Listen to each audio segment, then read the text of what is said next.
Hello guys, हम आ गए हैं एक और जबरदस्त वीडियो लेके। और इस वीडियो में हम लोग बात करने वाले हैं प्रोसेसर्स की। तो गाइस, आपको पता ही है कि एक प्रोसेसर कितना मेजर कंपोनेंट है एक आपके पीसी बिल्ड के अंदर। चाहे आप एक पुराना पीसी को अपग्रेड कर रहे हैं, नया पीसी क्यों ना बिल्ड कर रहे हो, एक प्रोसेसर काफी मेजर रोल प्ले करता है आपके पीसी के बजट को भी तय करने में। तो गाइस, मार्केट में मेजर दो ही ब्रांड्स हैं, एक है इंटेल और एक है AMD। और दोनों ही ब्रांड्स एक से बढ़कर एक अपने प्रोसेसर्स लॉन्च कर चुके हैं, एक से बढ़कर एक इनकी प्राइसेस भी आते हैं। और जितने भी हम जैसे कस्टमर्स हैं वो बहुत ज्यादा कंफ्यूज हो जाते हैं कि पुराने लाइनअप के साथ जाया जाए या जो नए प्रोसेसर आ रहे हैं उनकी वेट की जाए। तो इसी के बारे में गाइस हम इस वीडियो में डिटेल में बात करेंगे, तो वीडियो को पूरा एंड तक देखिएगा और कहीं मत जाइएगा। We will be right back.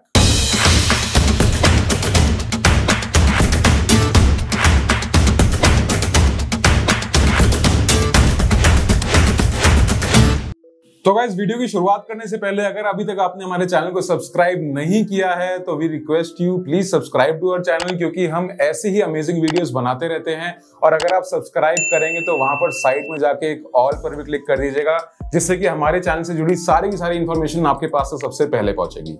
तो गाइस, अब वीडियो की शुरुआत करते हैं। तो सबसे पहले बेसिक्स को क्लियर कर लिया जाए गाइस कि अगर आप एक प्रोसेसर ले रहे हैं तो किन चीजों पे ध्यान देना चाहिए। अब अगर आप एक प्रोसेसर की स्पेसिफिकेशन शीट उठाते हैं या ऑनलाइन भी उनकी स्पेसिफिकेशन देखते हैं तो कैसे आप उन प्रोसेसर्स को गुड या बैड में रेट कर सकते हैं। तो इसमें बहुत ही सिंपल है गाइस, 4 पॉइंट्स हैं, 4 ही चीजें आपको देखनी है, इसके अलावा कुछ मत देखिए। ये 4 चीजें ही एक प्रोसेसर की वर्किंग को और उसके बजट को डिफाइन करती हैं। तो गाइस, सबसे पहले बात आती है क्लॉक स्पीड की, और जो क्लॉक स्पीड होती है गीगाहर्ट्ज में नोट की जाती है। आपने यूजुअली देखा होगा कि आपके प्रोसेसर की स्पेसिफिकेशंस में 3.5 या 3.6 गीगाहर्ट्ज कुछ ऐसा लिखा हुआ है, तो वो एक्चुअली क्लॉक स्पीड होती है।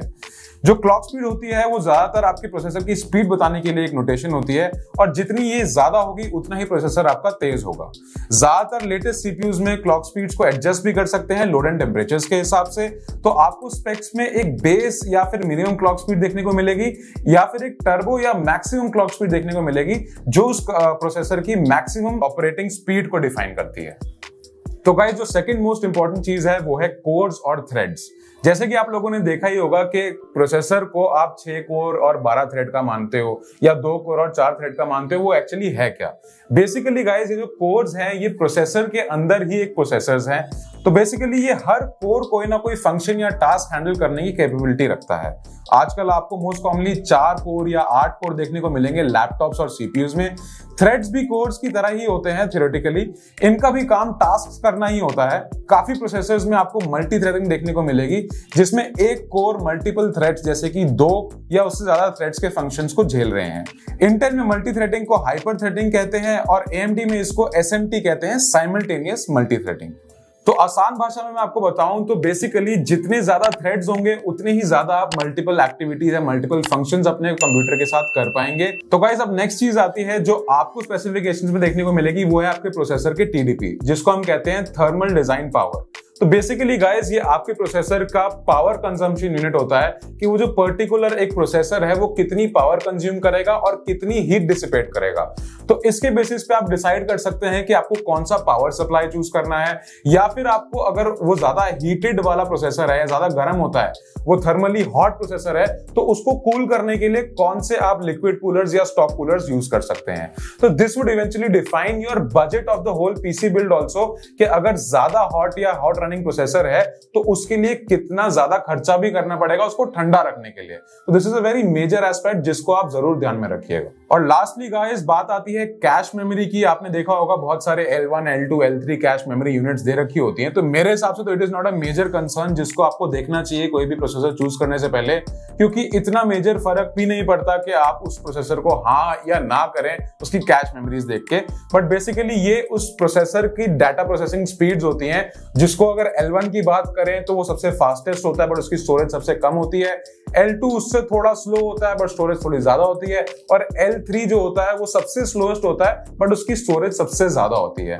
तो बेसिकली ये कुछ नहीं है, आप इसको इग्नोर भी कर सकते हैं। तो गाइस, अब हमने बेसिक्स तो क्लियर कर लिए कि हमें अपने सीपीयू के क्या क्या चीजें, क्या क्या स्पेसिफिकेशंस को ध्यान देना चाहिए। बट अब बात आती है बजट की, कि अगर मैं एक पीसी बिल्ड कर रहा हूं तो उसमें से कितना % पैसा मुझे अलग करके रखना है एक सीपीयू लेने के लिए। क्योंकि गाइस, क्या होता है कि जब हम पहले डिसाइड कर लेते हैं कि भाई मुझे ये सीपीयू लेना है, तो हम इवेंचुअली अपने बजट को ओवरकिल कर देते हैं। फॉर एग्जांपल मैं 50,000 का पीसी बिल्ड कर रहा हूं, तो उसमें अगर मैं पहले ही डिसाइड कर लूंगा कि मुझे 25,000 का प्रोसेसर चाहिए, तो my PC build will eventually and up being around 70-80,000। तो I don't think that is worth. तो गाइस एक बहुत सिंपल सी कैलकुलेशन है जो हमने सालों साल पीसीज बेच कर सीखी है, और वो मैं आपके साथ भी शेयर करना चाहता हूं कि आपके पीसी बिल्ड की 50-60% कॉस्ट जीपीयू ले लेता है और 20 से 25% कॉस्ट जो है आपका सीपीयू लेता है। बाकी चीजें जो रिमेनिंग है वो 20 से 25% कॉस्ट लेती हैं, जो आप अपने हिसाब से चूज भी कर सकते हैं, वो ऊपर नीचे भी होती रहती हैं। गाइस अगर आप एक एंट्री लेवल पीसी बिल्ड कर रहे हैं, मतलब कि आपके बिल्ड की कॉस्ट अराउंड 30 से 40,000 रुपए तक है, तो आप जो प्रोसेसर चूज करेंगे उसकी वैल्यू अराउंड 6,000 से लेकर 10,000 तक होनी चाहिए। इससे ऊपर अगर आप जाएंगे तो आपके बिल्ड की कॉस्ट बढ़ जाएगी। सेकेंडली, अगर आप कोई मिड रेंज का पीसी बिल्ड कर रहे हैं, मतलब कि 60,000 से लेकर 1 लाख रुपए तक का आपका पीसी बिल्ड है, तो उसमें जो आपका प्रोसेसर होगा वो अराउंड 15 से लेकर 25,000 रुपए तक की रेंज का होगा। इससे ऊपर आप जाएंगे तो इवेंचुअली कॉस्ट बढ़ेगी, और इससे नीचे भी जाएंगे तो you won't get what you are making your PC for. और थर्डली, अगर आप एक हाई एंड पीसी बिल्ड कर रहे हैं, मतलब कि आपके पीसी बिल्ड की कॉस्ट 1-1.5 लाख रुपए या 2-3 लाख रुपए तक भी जा रही है, तो आप बिल्कुल लेटेस्ट प्रोसेसर के साथ जाएंगे जो 30-35 हजार से भी ऊपर आते हैं एंड इवेंचुअली 60-70 हजार तक आते हैं। तो गाइस अब बात आती है कि अब चूज क्या किया जाए, इंटेल या AMD। This is the major $1 million question. तो गाइस देखो, एंट्री लेवल जो भी पीसी बिल्ड कर रहे हैं 30 या 40,000 रुपए तक का, तो अगर तो आपका बजट नहीं है ग्राफिक कार्ड लेने के लिए, तो मैं आपको बोलूंगा सीधा सीधा एंट्री लेवल AMD के जो APUs आते हैं उनके साथ आप जाइए। These are good processors, good graphic, इसमें वेगा ग्राफिक्स होते हैं जो AMD के आते हैं। उसमें आपका एंट्री लेवल गेमिंग भी हो जाएगी, लो सेटिंग से भी 720p आप कर सकते हैं, और जितनी भी आपकी मिसलेनियस प्रोडक्टिविटी वाले काम है वो भी इजिली हो जाएंगे। बट अगर आप एक इंटीग्रेटेड ग्राफिक्स वाले प्रोसेसर के साथ नहीं जाना चाह रहे हैं, आप एक डेडिकेटेड ग्राफिक कार्ड मिनिमम 730 या 1050 Ti के साथ भी जा रहे हैं, तो उसमें आप इंटेल वाले प्रोसेसर को चूज कर सकते हैं। 10 से 15,000 या उससे भी नीचे की रेंज में इंटेल के काफी अच्छे प्रोसेसर्स हैं, उसमें तो कोई कंपटीशन ही नहीं है। इसके अलावा गाइस जिनका बजट थोड़ा ज्यादा है, मिड रेंज सीपीयूज भी अफोर्ड कर सकते हैं, उनका बजट बिल्ड का अराउंड 60,000 से 1 लाख रुपए तक का है, तो यहां पर आप एक 15 से 25,000 रुपए तक के प्रोसेसर को चूज करेंगे, और उसमें एक अच्छा खासा कंपटीशन है। मैं आपको ये सजेस्ट करूंगा कि आपको जो भी प्रोसेसर, चाहे वो इंटेल हो या AMD हो, वो आपको जो भी बजट में मिल रहा है, सस्ते प्राइस में मिल रहा है, आप उसके साथ जाइए।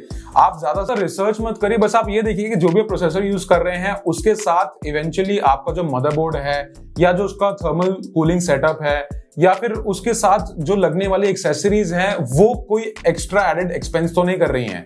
क्योंकि जैसे कि 5600X है, उसके साथ एक स्टॉक कूलर आता है। अगर आप उस at the same time i5 11600K के साथ जाएंगे, तो शायद उसके साथ आपको एक थर्मल हीटिंग सेटअप लगाना पड़े, तो उसके हिसाब से आपका इवेंचुअली बिल्ड की कॉस्ट बढ़ेगी। तो what I am trying to say is कि इवेंचुअली जो आपकी बिल्ड की कॉस्ट बढ़ाए, आप उसके साथ मत जाइए। जो आपका बजटरी सोल्यूशन दे रहा है, जैसे 5600X हो गया, उसके साथ आप जा सकते हैं। अब सवाल आता है कि हमने चूज भी कर लिया कि कौन से ब्रांड के प्रोसेसर के साथ हमें जाना है, बट कौन सी जनरेशन चूज की जाए, क्योंकि आपको पता है कि लेटेस्ट 11th जनरेशन है, 12th जनरेशन भी आ रही है, और इनफैक्ट 9th और 10th जनरेशन की भी बिक रही है। तो कौन सी जनरेशन चूज की जाए? अगर आप AMD की बात करें तो 3000 सीरीज भी उतनी ही बिकती है जितनी 5000 सीरीज बिक रही है। तो guys as simple as that, your budget defines the kind of generation you are going with. अगर आपका बजट कम है तो ऐसा जरूरी नहीं है कि इंटेल की 9th जनरेशन भी खराब है। इट इज जस्ट दैट कि आपको उस टाइम क्या सूट कर रहा है, आपकी बजट को क्या सूट कर रहा है। ऑब्वियसली लेटेस्ट में कुछ ना कुछ तो ऐसा होगा जो उनकी पुरानी जनरेशन से अच्छा होगा, but at the same time ऐसा भी कुछ नहीं है जिसके लिए आप कुछ एक हेफ्टी अमाउंट पे करें। So at the end of the day आपका जो भी बजट है, that would define the kind of generation you want to go with, and this implies to all kinds of laptop buyers and all kinds of desktop buyers. तो lastly guys अब बात आती है कि जो भी आप प्रोसेसर चूज कर रहे हैं, आपको उसी के हिसाब से मदरबोर्ड लेना है। I know you all are wise enough, आप ये जरूर देखेंगे, बट फिर भी मैं यहाँ पर आपके साथ एक लिस्ट शेयर कर लेता हूं, जिसमें आपको देखने को मिलेगा कि कौन से मदरबोर्ड में कौन सी चिप अटैच होती है, और उसी हिसाब से आप उस चिप को अपने प्रोसेसर के साथ मैच कर सकते हैं। तो आप इसका स्क्रीनशॉट लेके सेव भी कर लीजिए, ताकि इन द फ्यूचर, चाहे आज से 1 साल बाद या 2 साल बाद डाउन द लाइन, अगर आप कुछ भी प्रोसेसर्स या मदरबोर्ड्स के लिए कोई भी चिप मैच करना चाहते हैं, this will come very handy to you. तो आई थिंक गाइस कि इतना ज्ञान काफी है एक प्रोसेसर लेने के लिए, क्योंकि इससे ज्यादा मुझे लगता नहीं कि कुछ और बाकी रह गया है एक प्रोसेसर चूज करने के लिए। और आई नो गाइस कि वीडियोस आजकल थोड़ी कम आ रही हैं क्योंकि we are busy into website stuff. हम अपनी नई वेबसाइट लेकर आ रहे हैं तो उसमें काफी ज्यादा मेजर टाइम हमारा कंज्यूम हो रहा है, बट स्टिल वी ट्राई कि हम हफ्ते की 1 या 2 वीडियोस तो डाल ही दें। And at the end of the day we want to share our knowledge with you कि जो भी हमें पता है हम आपके साथ शेयर कर रहे हैं। That would make your life easier अगर आप एक पीसी या लैपटॉप लेने की सोच रहे हैं तो। इसी के साथ गाइज, अगर अभी तक आप हमारे साथ इस वीडियो में बने हुए हैं तो surely you like this video, तो please show us your love and hit the like button and also share it with your friends and family. जिसको किसी को भी अगर प्रोसेसर के बारे में कंफ्यूजन है, आप उसके साथ ये वीडियो शेयर कर सकते हैं। I think it will come handy to them. और साथ ही में please subscribe to our channel, क्योंकि we need your love and that's how you express your love. So share and subscribe our channel as much as possible. Thank you so much. आप देख रहे थे jet lab take tips. मिलते हैं अगली video.